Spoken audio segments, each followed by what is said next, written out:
Goeiedag and welcome. My name is Amarinske and today I will be doing a series review / analysis of the Shades of Magic trilogy written by V.E. Schwab or Victoria Schwab, as we probably all know by now. This review and analysis will contain spoilers, but I'll keep the review part as spoiler free as possible. Only the point is, for analyzing the titles and something else I have in mind, I cannot keep this spoiler free in the end. First I will start by telling you that I gave all those books 4 stars, and I thought the third one was the best, even though Lila's character could have been written better, because in the first 2 books her sarcasm and wit causes a lot of humoristic statements that I laughed quite a lot about, and that was totally falling flat in the third book. Also, I discovered even more that the kind of flowery writing is not really my cup of tea. I know it's not an asset of those books, but at certain points some little things were inserted that got me annoyed after a certain amount of time, like calling ice storm grey instead of just grey or dark grey, especially since part of the time they were just called dark grey. For the people who don't know this, I do not consider a spoiler. It's Alucard Emery's eye color, which is a character that gets introduced in the beginning of the second book. And well, it gets mentioned way too often in the first place, but it gets mentioned in 3 or 4 different ways as well. And my feelings are always just call the darn thing dark grey. Unless it is a specific color, then go ahead and call it that specific color. But I don't really like flowery writing. Now we go on my feelings of the first book. What I liked in this book was that when the plot picked up at approximately page 100, a lot of stuff happened, and we also got character development and a bit of flirtation, which I really liked. But at the same time, I really did not like the way Lila was introduced for the first time. And because I wrote a review on this book with already an analysis, a little bit of the title as well as of the different kinds of London in it, which contains a couple of spoilers. If you haven't read this book, what are you doing here? Because probably, well, you will probably not mind those spoilers, but maybe look out for it if you, the next time if you try reading the book. I don't know, might happen. I will now read my Goodreads review, which is decently long. I wrote, this book started off incredibly strong. The first 37 pages got me hooked and I wanted to keep on reading, but I didn't have the time to. Then came a part that I could have been compressed into half its size. The first introduction of Lila seemed a bit arbitrary to me. I didn't feel it. Then, when the story took up at page 109, as right here, I fell in love with the writing and the world building. My favorite quote in this is, "I'd rather die on an adventure than live standing still." And it fit the character of Lila so incredibly well, that quote, because she says it. She turned out to be my favorite character in the end by not only showing guts but also emotions, wit, and causing quite a few of hilarious situations overall when the plot allowed it. Also, her statements can be quite funny. It pulls more through in the second part. So, the title fits so well to the story in the book. I don't know in which way I should explain it, literally or link to the plot, or in more of a figurative manner by looking below the surface and taking all the dark, creepy stuff that is going on in the story. So, from blood magic to soul binds to possession spells. The whole book is riddled with dark, creepy, almost horror-esque things happening and being done. On top of that, the whole parallel universe arc in the book and the magic system in general gave the book an extra layer of complexity I really loved. And because Kel, our main character, is explaining or showing how the things work, more in a show don't tell manner than overly descriptive writing, it is very pleasant to read, even if it is slow in places and build up in the beginning. And the build up in the beginning bored enough to almost put the book down. Yes, guys, I almost DNF'd this one. I'm glad I didn't, because this book was a solid 4-star read for me, and I would highly recommend you read it. In its deeper layers, the book deals with freedom, having it or not, and the difference between feeling free and being free. It also deals with being different, not fitting in and the darker side of life may have. You can be consumed by your feelings, as seen in Black London, and that could be an analog for people who lost control over their feelings, or, as I came to the conclusion late after a while of thinking of this book, it could also be an explanation of depression, probably. If you have a very severe kind of major depressive disorder, Black London might fit well to the descriptive.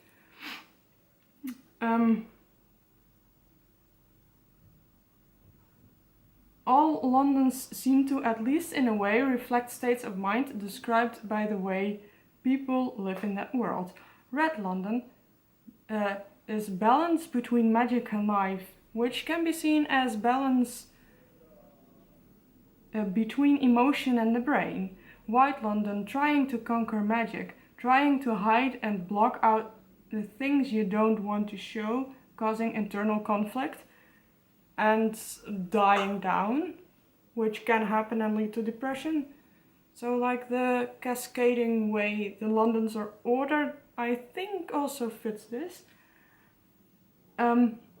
Then we have Grey London. Humans grew stronger than magic, mind won over spirit. People are distantiated from their emotions and senses and instincts, and also they live in a ruse. They don't really live the life to their fullest potential. Then we have Black London. That is consumed by magic. The magic is explained in later books.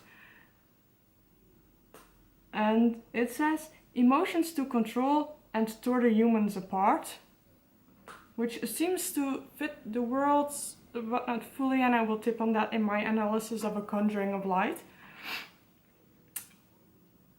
The colors of the cities also seem to be linked with this, as well as with the way people are living there. Black, destroyed, nobody lives there anymore, almost describes having major depressive disorder, and it really does. I speak from my own experience. White London is dying, and the conquering of magic left its scars.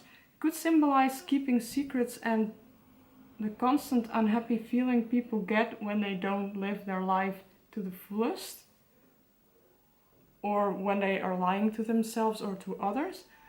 Then we have Red London, a balanced world where people seem to be dealing with their problems and lives in the right way or the way that suits them. And then we have Grey London. The mind is stronger than the spirit. People don't believe in magic. They just live their lives and put away, at least in part, their emotions. Since it is the first book in a series, there is more than enough room left to grow in the world and the characters. What surprised me is that I felt content with the ending. I did expect a huge cliffhanger, but this did not happen, in my opinion. This book can definitely be read as a standalone, which is a positive attribute because not everybody wants to get themselves into another series, but one book they would want, with a choice of continuing the series or not. And this also explains why a lot of people, even though 3 books are out, still have to read A Gathering of Shadows.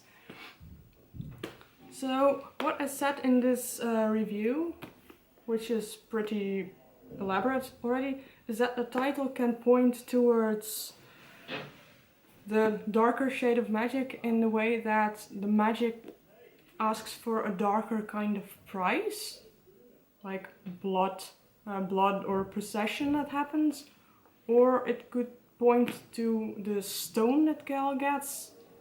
And here comes the spoiler, mute until I put the book down if you don't want to hear it. But Gal gets a stone with the symbol for Vitali on it, which means magic, but this magic has its own brain, and I first thought that superficially, the title might point towards this. So, and the deeper layers I already explained. So, now I will go on to my thoughts of A Gathering of Shadows. Well, first major spoiler, also something I found really disturbing, is in the end of A Darker Shade of Magic, Gal throws down Holland into Black London, expecting Holland is almost or nearly dead. But of course he is not. And as expected, he returns to his world in this book.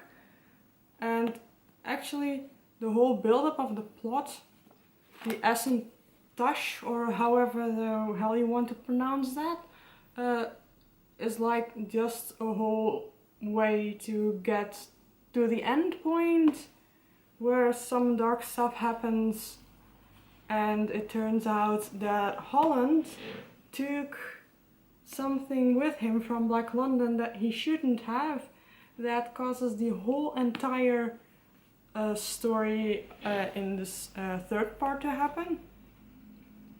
It is a little bit hard to pinpoint where the title A Gathering of Shadows comes from, but what I think it means is the Gathering of Shadows is like the build-up of the dark in Holland, and also in the rest of the story that ends up in the cliffhanger at the end of this book that makes you want to read the third one. And the build-up gets unleashed in quite near the beginning of the third book. So that's really done well. I know I defaced some pages in this book because what was really funny is, I don't think this is surprising for anybody who has read a little bit about Lila. In fact, this whole drawing is, I think, supposed to envision Lila in the first place, but she loves knives, she wants to be free, and she wants to be a pirate. So what she does is, well, you see it in the flashback, she goes on a boat and she kills the person who lives there, and then she goes and travels with that crew. What happens exactly, if you want to know it, you have to read the book. And she discovers more and more about herself.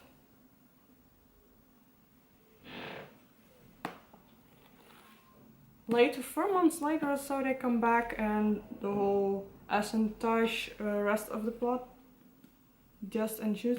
But what happens in the meantime, just before they get back, I don't know where it exactly is in the book, but I made a note, and here is a note that says, "Damn it, Bart, you're going to set the cat on fire." And I had to laugh so hard about that, because I could totally envision Alucard's cat when Lila practices her magic, because in the first book it is quite obvious that she is in some way or another magical. So she practices her magic and she has not a full focus, so she almost turns that cat on fire. I found it to be so funny. Also, it looks like a big hot mess right now. That one is not so bad.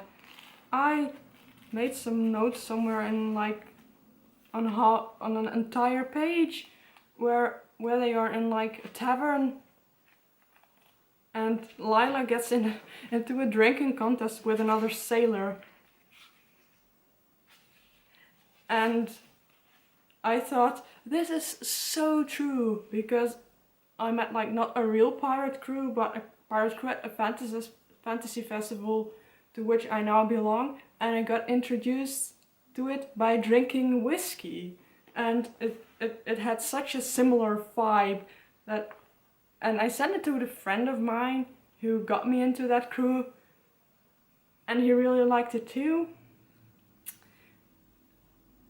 I'm going to read a part of it now. I mean, it's not really that much of a spoiler. So, Lila tried not to stare. That is, she tried to stare without looking like she was staring. But the man was massive, even taller than Baron had been, with a face like a block of stone circled by a rope of blonde hair. Not the bleached whitish blonde of the Dane twins, but a honey color, rich in a way that matched his skin, as though he'd never spent a day in the shade. His arms, one of which leaned on the counter, were each the size of her head. His smile was wider than her knife, but not nearly as wicked, and his eyes, when they shifted towards her, were a cloudless blue. The Fescan's hair and beard grew together around his face, parting only for his wide eyes and straight nose, and made his expression hard to read. She couldn't tell if she was merely being sized up or challenged. Lila's fingers drifted towards the dagger at her hip,